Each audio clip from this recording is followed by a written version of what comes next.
Hai, Assalamualaikum. So dalam video yang lepas kita tengok secara theoretical lah macam mana select statement berfungsi kan. Macam mana digunakan. So hari ni kita akan buat demo from end to end to understand untuk kita melihatlah secara real life macam mana the query tu berfungsi lah. Instead of saya tunjuk awak by slide, I will show you macam mana dia dalam Postgres lah. Okay, pertama kali kita kena ada satu IDE lah. Especially saya pakai PGAdmin lah. It's open source and it's free untuk digunakan dalam training ke apa. Okay. So sebelum kita start the select statement, mari kita mulakan dengan create table. So untuk create table kita akan gunakan keyword create table. Okay. Dalam contoh yang lepas kita pakai TBL is nama table tu, employees, dan kita akan buat kurungan. Okay, dalam kurungan ni kita akan letakkanlah apa kolom yang ada. Kita ada kolom emp underscore id, saya buat baca 50 lah, 20 baca 30. Lepas tu kita akan tambah tu lagi kolom which is saya copy dah employee name baca 50 maksudnya maksimum 50 characters, dan employee age kita akan buat integer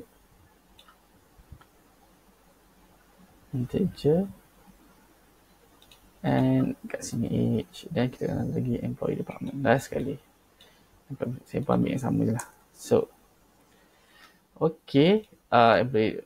So okay, sekarang create table. Run. Oh, employee. Oh ya, so salah pula. Department. Okay. Run. So tu maksudnya table lah created lah dekat sini. Okay, so cuba kita select data dalam ni ya. Ada ke data? Sebab kita baru create table kan. So select star from ni maksudnya dia nak semua kolom lah dalam table ni. So kalau kita run sekarang,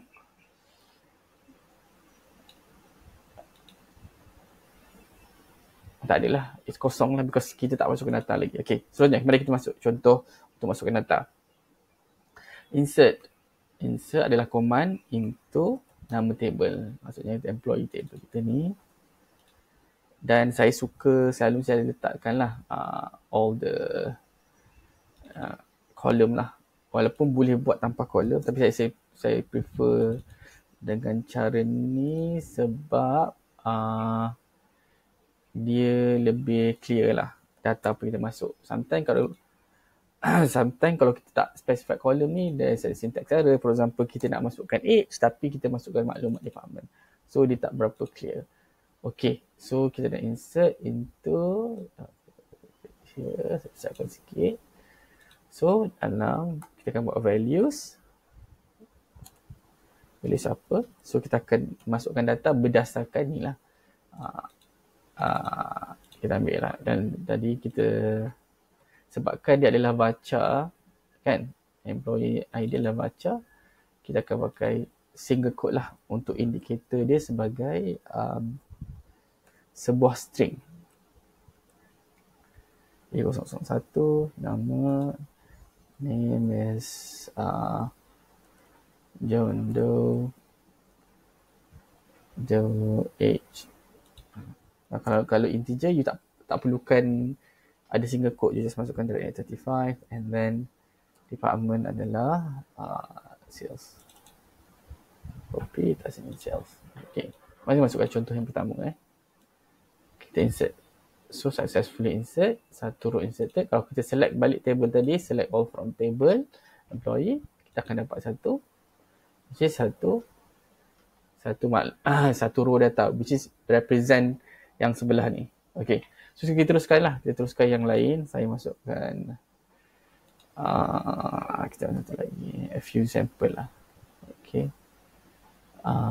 kita dah berapa 10, saya masukkan 4 je lah sebagai contoh kan. 2, 3, 4. So nama dia Jen Smith.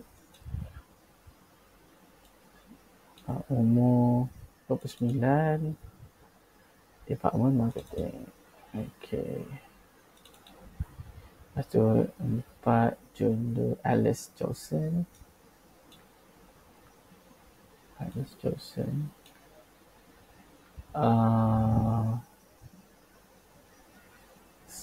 Umur 42. And Brown HR. Okay. Last one, Bob Brown. Umur 50. Finance. Okay.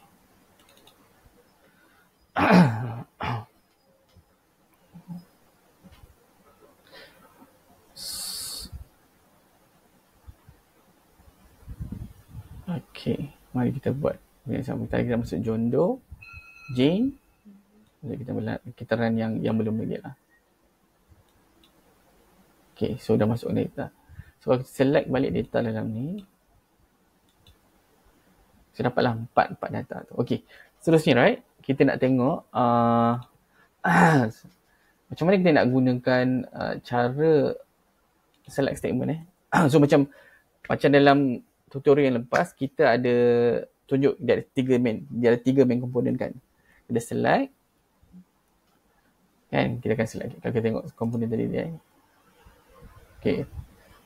So kalau kita tengok di kita punya 1, 2, 3 formula, select which column yang kita nak, dan kita ada from, dan ada data mana yang kita nak, dan where tu adalah condition yang kita setkan. Okay, so select from where ni dia tak kisahlah, you can use a small, you can guna a lower case or upper case, because selalunya SQL Server, SQL Engine ni dia tak case sensitive untuk keyword, tapi kalau string macam ni dia case sensitive lah, but selalunya keyword adalah tidak case sensitive. Okay, in this case right, kalau kita tengok kat sini, kita select. So kalau contoh yang pertama right, kita nak tengok apa soalan tadi.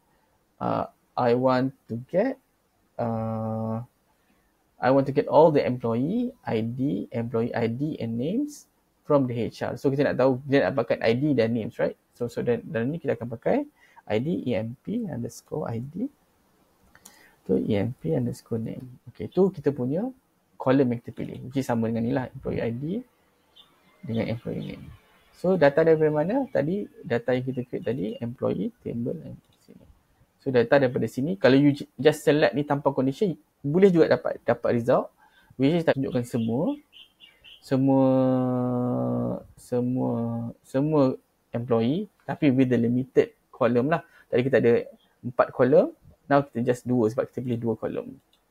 Okay, so sekarang dia punya condition adalah kita nak cari employee daripada HR department. Okay, kalau kita pilih balik data tadi, semua kita run balik semua, nak tengok semua data, kita akan tengok where tu lah department apa kan. Kita nak cari maklumat tentang employee yang daripada department HR EMP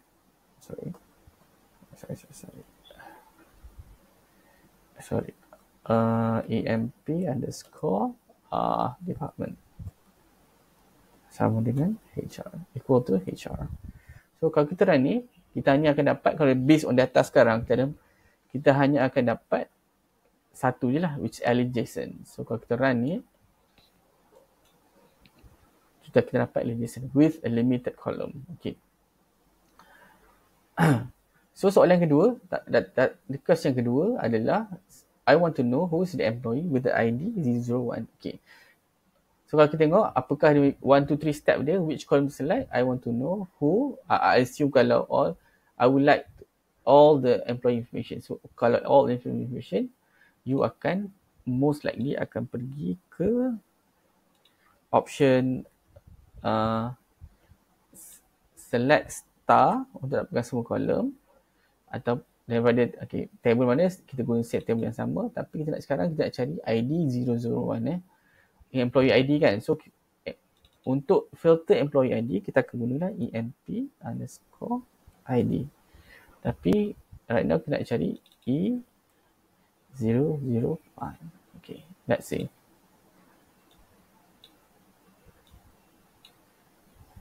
So, you akan dapat semua maklumat tentang employee ID 001. Okay, ni salah satu cara menulis dia. Satu lagi cara, selalunya kita akan mention the column name lah. Dia lebih efektif. Kalau untuk just untuk play around, kita guna star lah. But usually kita akan gunakan column name lah. Sebab dia lebih